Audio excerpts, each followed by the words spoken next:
Okay. 321 days ago, I touched down in Shanghai. After making it to my apartment, all I wanted to do was cry. Louder, louder. Okay. With 6 months ahead of me...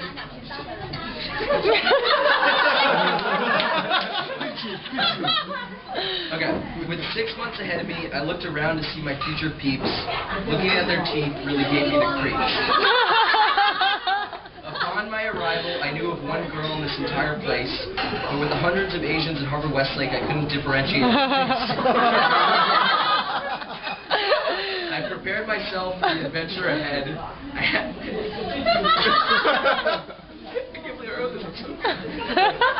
I prepared myself for the adventure ahead. I had a feeling I would not need the 100 condoms I pre-ordered to keep near my bed.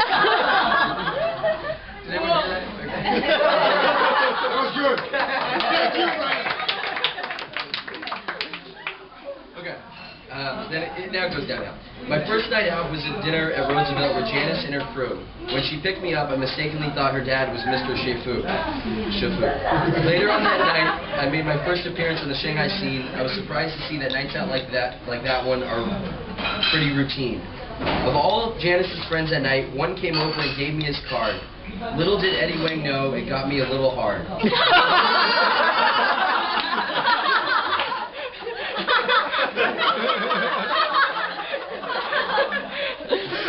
The very next weekend, I sat around my apartment without a friend in sight. I got up the courage to call Eddie and give it a fight. After 4 texts and 3 calls, I had no choice but to invite me out. He had no choice but to invite me out. I had finally made a friend, one for life, no doubt.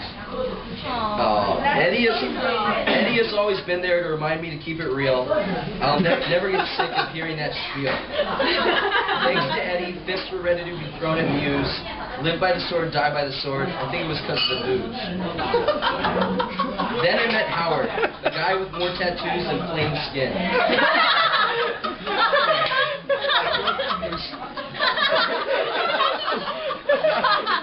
At go karting, he said he would jump from the balcony if he didn't win. I'll fondly remember his visits to Plaza 66, or the fact that he made me stay in a hostel filled with ticks. Also at Rax, I met the lucky lady sitting by Howard's side. Don't know if you remember more than putting her hand in the poop of water on that fateful boat ride.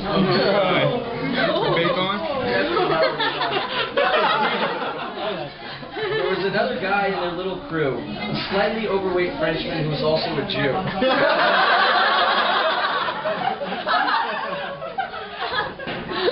Playing cards and going to the bathroom are somehow considered sports in his country.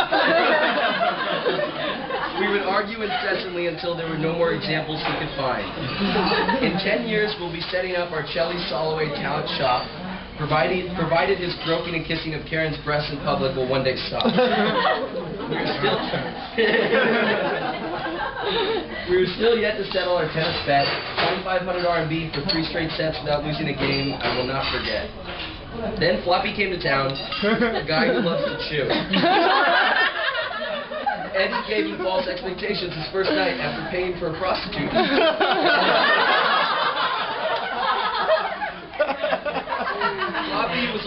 Floppy was always down for a night on the town, or if you wanted to kick it at Grace's and play Wii, he'd be down. Helen was always there to hear my stories and provide her view. At our catch-up dinners, our friendship slowly grew.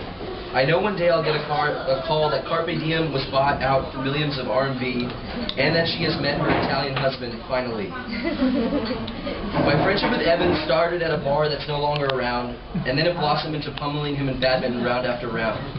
Evan's love for Chinese people almost rivaled my own.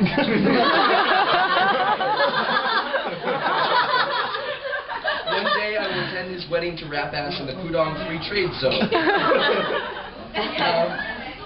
I had heard much about Karen before we actually met. I would come to see lots of her being groped and ravaged and called Baby Net. Karen would be the first to tell me that I'm acting like an asshole, beating her game after game in tennis I could not control. Whether it was a homemade breakfast or Lowry's for a monster feast, she's probably half the reason I turned into a giant beast. Her little sister Lay, oh, there were lots of funny times we shared. Getting blind massages and touching those gross towels, I am still scared. Lay had to work 2 jobs to pay off her gambling debt. I think there's still one dinner that you haven't paid for yet. Lay helped me create my Thursday lunch group, and she always laughed when I used the word poop.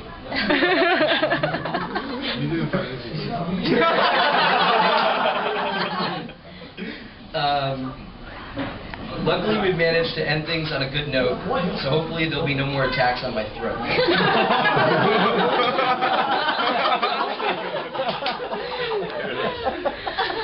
Before I knew her, I said, "Who the fuck is Ann Shen? Fuck Ann Shen." Little did I know I would start seeing her over and over again. This is really awkward. I somehow fooled her into thinking I'm a nice guy. That was until Arthur kept yelling that I was going to have a hair pie.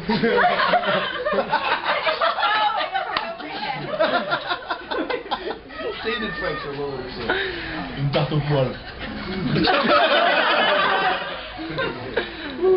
Anne shared with me my competitive side, which is why beating her in bowling gave me so much pride. Despite my obnoxious comments and poor snuggling performance every night, no matter what happened, we never seemed to fight. Lolo is a character that just makes you want to laugh out loud. His description of the word apartheid would make anyone...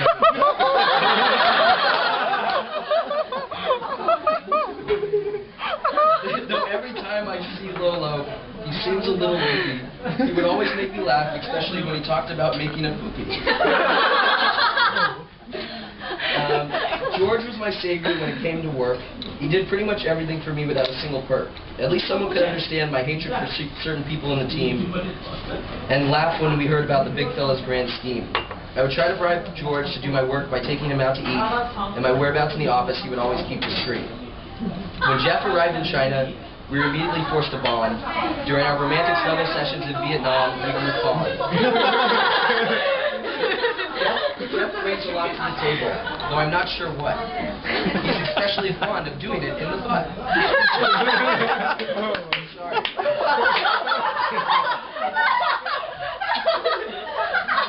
We're working on it.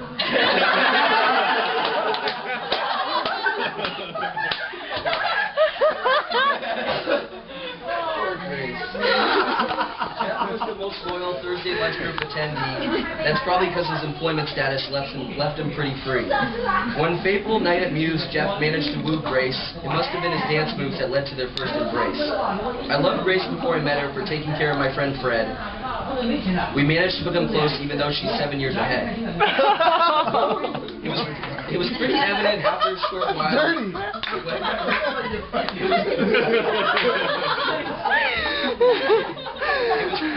It was pretty evident after a short while that Grace was a bigger man than I. Losing to her in squash and having her take my money made me want to cry. It was really during my birthday weekend that we started to become tight. Then our little happy threesome fell into place and everything seemed just right. Everyone got a mention right so far. Good. And finally back to Janice, who started this entire thing. I'll surely miss her standoffish ways that first happened at Blake. Janice had little idea of what she was getting into me before we met again. I'll never forget that day she called to save me from the rain. Categories, trivia, naming the presidents or states, we would always compete. The result would generally be the same, with it ending in her defeat. At times I took Janice for granted for all she did for me, and that led to silent treatments 1, 2, and 3. Through it all, our friendship has managed to stay strong. I always know she'll be the first to tell me when I'm doing something wrong.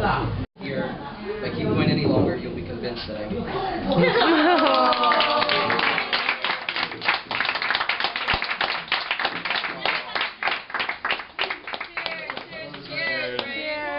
I love you guys, honestly. I'll miss you so much.